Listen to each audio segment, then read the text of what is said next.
بسم اللہ الرحمن الرحیم۔ السلام علیکم معزز طلباء کرام، آپ سب کیسے ہیں؟ آج ہم موطا امام محمد کے سبق نمبر 386 کو پڑھیں گے۔ آج کے ہمارے سبق کا عنوان ہے ایصال ثواب کا بیان۔ اصل میں جو ہم نے باب الدعاء میں جو دوسرا اثر پڑھا تھا، تو دوسرے اثر میں جو بات تھی وہ یہ تھی کہ نبی علیہ السلام کے صحابی حضرت سعید بن مسیب رضی اللہ تعالیٰ عنہ کے والد سے یہ سنا تھا کہ فوت ہونے کے بعد بیٹے کی دعا سے باپ کے درجات بلند ہوتے ہیں، اور اس بلندی کے اظہار کے لیے آپ نے اپنے ہاتھوں سے آسمان کی طرف اشارہ بھی کیا تھا۔ تو چونکہ پہلا جو اثر تھا وہ والدین کی عزت، ان کا ادب، تو مطلب اسی اثر سے جو پہلی بات تھی وہ یہ والی تھی، والدین کا ادب دنیا میں کتنا ہونا چاہیے اور کتنا خیال اولاد کو رکھنا چاہیے۔ تو اس پر گزشتہ سبق میں ہم نے آثار بھی سنے، احادیث بھی سنی، ادب کرنے کے فوائد سنے، بے ادبی کے نقصانات سنے۔ تو اب یہ جو دوسرا حصہ ہے جس میں بیٹے کے عمل سے والد کے درجات کے بلند ہونے کا ذکر ہوا، تو اس پر ہمارا کلام ہوگا۔ اصل میں اب اس پر دیکھا جائے تو وہ پھر بہت سی احادیث موجود ہیں۔ صحیح مسلم شریف کے حدیث پاک میں نبی علیہ السلام نے فرمایا اذا مات الانسان انقطع عنہ عملہ الا بثلاث، کہ جب بندہ مر جاتا ہے تو اس کے تمام اعمال کا سلسلہ ختم ہو جاتا ہے، لیکن 3 اعمال اس وقت بھی جاری رہتے ہیں۔ ایک ان میں سے فرمایا کہ صدقہ صدقہ جاریہ جاری رہتا ہے بعد میں بھی، علم ینتفع بہ، ایسا علم جس سے بعد والے نفع اٹھائیں، اور ولد صالح یدعو لہ، کہ وہ نیک بچہ جو والد کے لیے دعا کرتا ہے۔ تو بہرحال یہ متعدد آیات بھی اس پر جو ہیں وہ شاہد ہیں اور وہ روایت کرتی ہیں کہ بالخصوص جیسے اللہ تعالیٰ نے سورہ ابراہیم کی آیت نمبر 40-41 میں فرمایا رب اجعلنی مقیم الصلاۃ ومن ذریتی ربنا وتقبل دعاء ربنا اغفر لی ولوالدی وللمؤمنین یوم یقوم الحساب، کہ اے میرے رب مجھے نماز قائم کرنے والا بنا دے، میری اولاد کو جو ہے وہ نماز قائم کرنے والا بنا دے، اور ہماری دعا کو تو قبول فرما لے۔ اے ہمارے پروردگار مجھے، میرے والدین، تمام مومنین کو قیامت تک کے دن کے مومنین کو بخش دے۔ اب حضرت ابراہیم علیہ السلام نے دعا مانگی، اور دعا آپ نے کس انداز سے مانگی وہ آپ دیکھیں کہ ابھی جو ہیں ان کے لیے بھی دعا کی، جو گزر چکے ان کے لیے بھی دعا کی، اور جو قیامت تک آئیں گے ان سب کے لیے آپ نے دعائے مغفرت کی، ربنا اغفر لی کہہ کر۔ اور اللہ تعالیٰ نے پھر صلہ کیسے دیا کہ انہوں نے قیامت تک کے لیے دعائے مغفرت کی، تو اللہ تعالیٰ نے قیامت تک کے مومنین کی نماز میں جو ہے وہ حضرت ابراہیم علیہ السلام کے لیے دعا کو وہ سنت بنا دیا، جو درود ابراہیمی کی صورت میں ہم نماز میں پڑھتے ہیں۔ تو بہرحال اسی طرح سورہ حشر میں اللہ تبارک و تعالیٰ نے فرمایا والذین جاءوا من بعدهم یقولون ربنا اغفر لنا ولاخواننا الذین سبقونا بالایمان ولا تجعل فی قلوبنا غلا للذین آمنوا ربنا انک رؤوف رحیم، کہ وہ لوگ جو یعنی مہاجرین و انصار کے وہ لوگ کہ جو ان کے بعد آئے، حالانکہ وہ کہتے ہیں کہ اے ہمارے پروردگار تو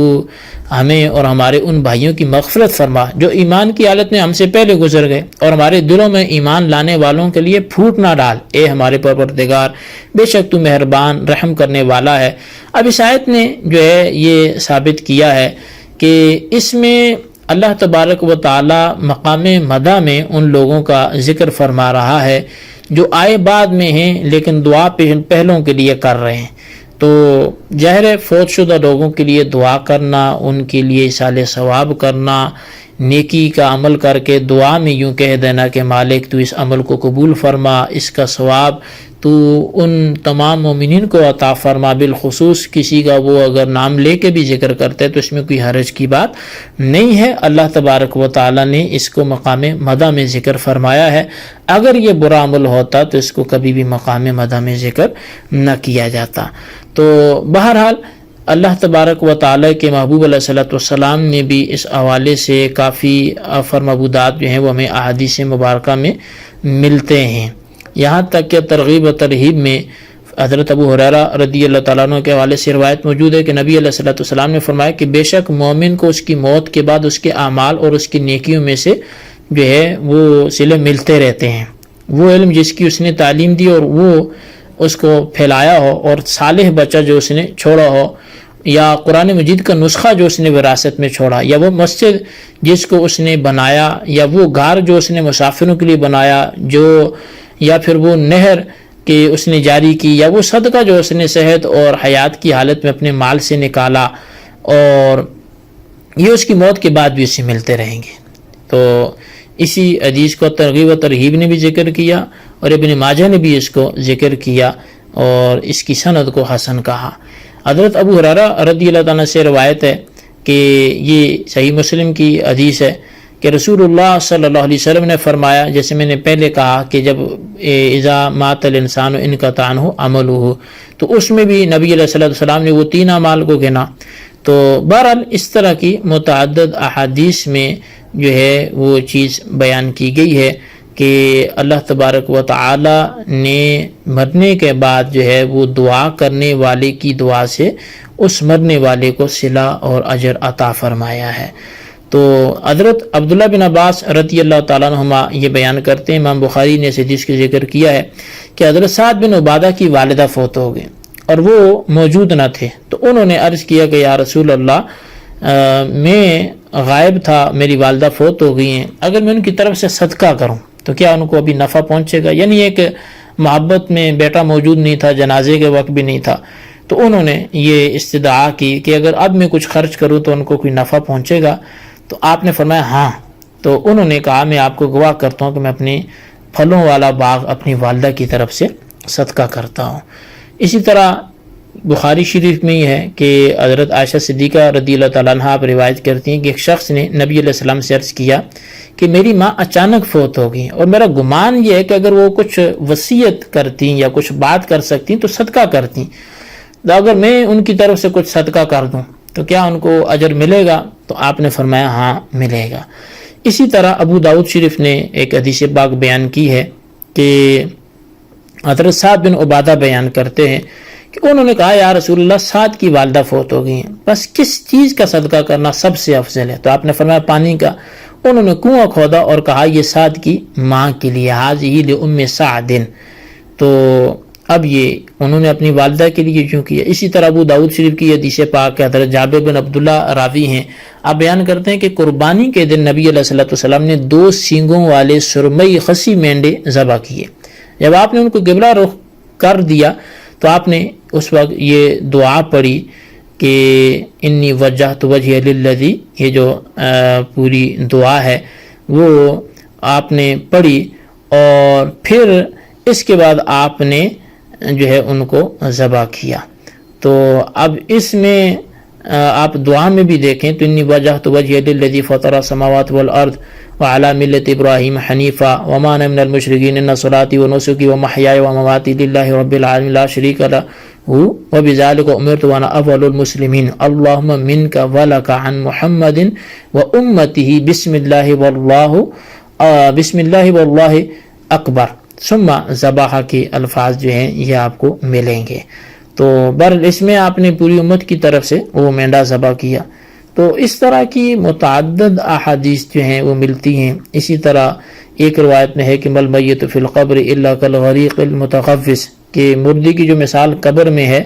وہ ڈوبنے والے کی طرح ہے، یعنی جو سمندر میں غوطے کھا رہا ہو تو مردے کی مثال قبر میں وہ اس کی طرح ہے کہ جیسے ڈوبنے والے کو کسی نہ کسی سہارے کی تلاش ہوتی ہے تو اس کو بھی کسی نہ کسی سہارے کی تلاش ہوتی ہے. ینتظر دعوتاً، پھر خود ہی فرما دیا کہ یہ جو ہے وہ قبر میں دعاؤں کا انتظار کرتا رہتا ہے. اور دعائیں کون سی؟ فرمایا تلحقہ من اب او ام او اخ، کہ وہ دعائیں جو اس کو مرنے والے کو اس کے بعد میں بھائی کی طرف سے، والدہ کی طرف سے، والد کی طرف سے، یا ان کی طرف سے کسی کی طرف سے دعا پہنچتی ہے. اور جب یہ دعا پہنچتی ہے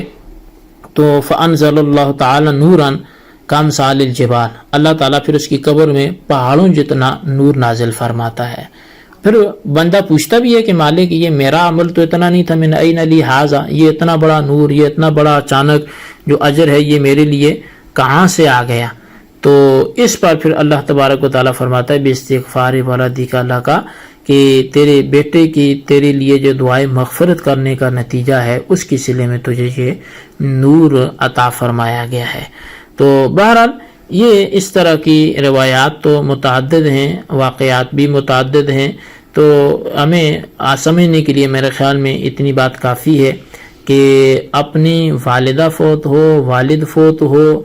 اس نے جو عمل کرنا تھا اس کے لیے وہی ہے جو اس نے کیا، لیکن اگر آپ کوئی نیکی کرتے ہیں، اللہ کے لیے کرتے ہیں، رب کی عبادت کرتے ہیں، اور پھر آپ والدین کے لیے دعا کرتے ہیں، اپنے فوت شدگان تمام مومنین کے لیے دعا کرتے ہیں، تو آپ کی دعا سے اللہ تبارک و تعالی ان کو ضرور اجر عطا فرماتا ہے اور ان پر اپنی رحمتیں عطا فرماتا ہے۔ تو اسی لیے ہمیں بھی مرنا ہے، تو جس بندی کی جو ہے وہ اس کا انتقال ہو جائے تو ہمیں اس انداز سے ہی دیکھیں کہ کل ہمارے لیے بھی کوئی دعا کرنے والا ہو، تو ہمارے لیے جب دعا کرنا ہم پسند کرتے ہیں کہ کوئی بعد میں کوئی ہمارے لیے دعا کرے، اللہ سے ہمارے لیے معافی مانگے، اور یوں حدیث کی روح سے کہ وہ ولد صالح یدعو لہ کی فضیلت ہم حاصل کرتے رہیں،